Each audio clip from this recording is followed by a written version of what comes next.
আসসালামু আলাইকুম। আজকে আমি চাল কুমড়া ভাজি করব।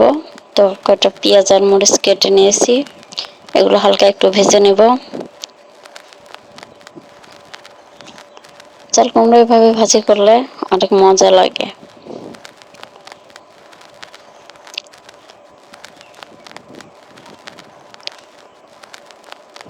পেঁয়াজ মরিচ একটু ভাজা হয়ে গেলে এর ভিতরে আমি জিরা দিয়ে দিলাম কয়েকটা। এরপর আমি চাল কুমড়োগুলো এর ভিতরে দিয়ে দেব, দিয়ে ভালোভাবে নেড়ে নেব।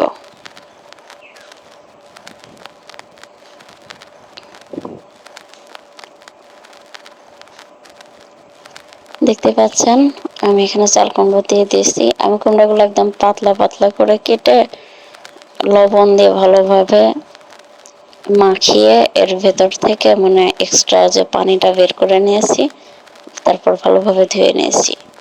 এতে হয় কি, মানে চাল কুমড়োটা ভালোভাবে সিদ্ধ হয় ভালো, আর এর ভেতর থেকে তেমন একটা পানি বের হয় না।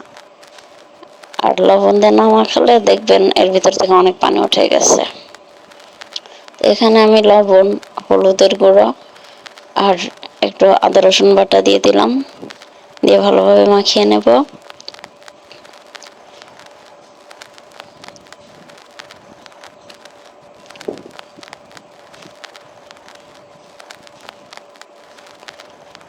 এটা মাখানো হয়ে গেছে। এখন আমি ঢেকে দিয়ে 3 থেকে 5 মিনিটের মতো এটা জাল দিব আর কি।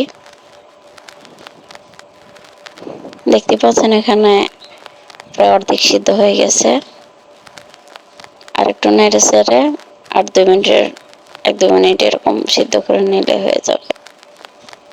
এখানে আমার ভাজা হয়ে গেছে প্রায়। দেখতে পাচ্ছেন আমি এটা বেশি ভাজি করিনি।